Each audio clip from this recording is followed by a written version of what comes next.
HarperCollins presents The Sunshine and Biscotti Club by Jenny Oliver, read by Stephanie Racine. Libby.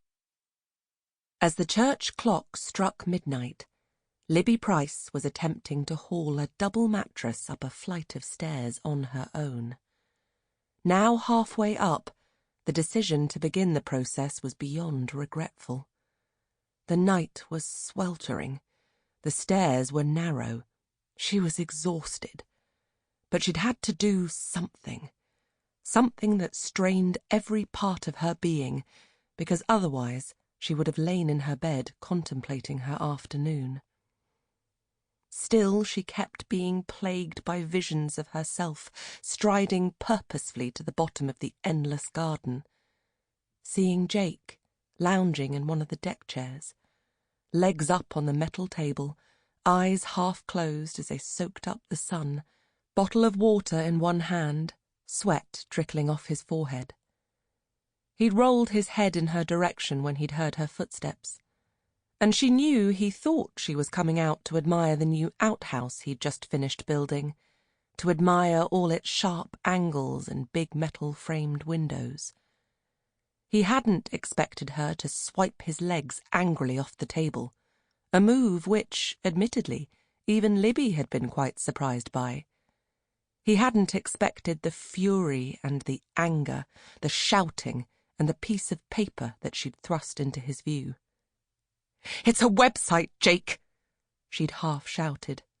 "A website with the slogan, 'Marriage is dull, have an affair.' And guess whose credit card and email address is linked to it? Don't look all innocent, Jake. It's been bloody hacked. One of my blog followers sent me the link. Do you know how that makes me feel? Do you?"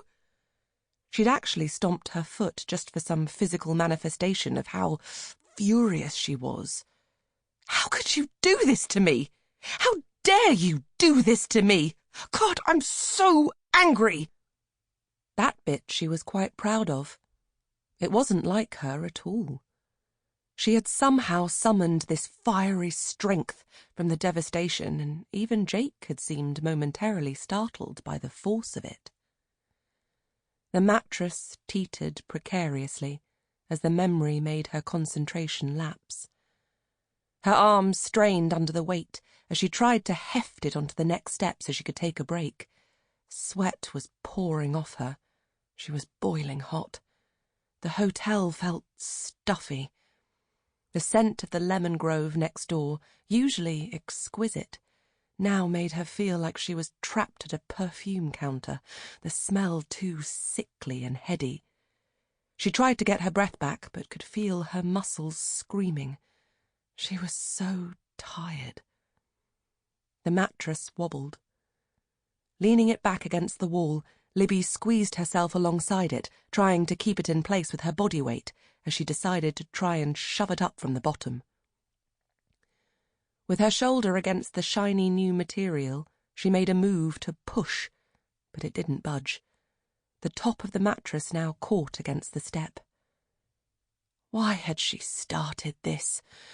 Had it been as much to stop the loop of memories as to test whether she could do all this on her own? She put her hands over her face. The weight of the mattress was pressing against her body. There was so much that needed doing before the hotel was ready, and getting a mattress up the stairs seemed like one of the more minor items on the to-do list. If she couldn't shift that, what could she do? Perhaps this was a painfully stupid exercise that would prove, as she suspected, there was simply no way she could do it by herself. Her body slumped. The mattress slipped a step. She shouted in annoyance. A mosquito buzzed around her ear.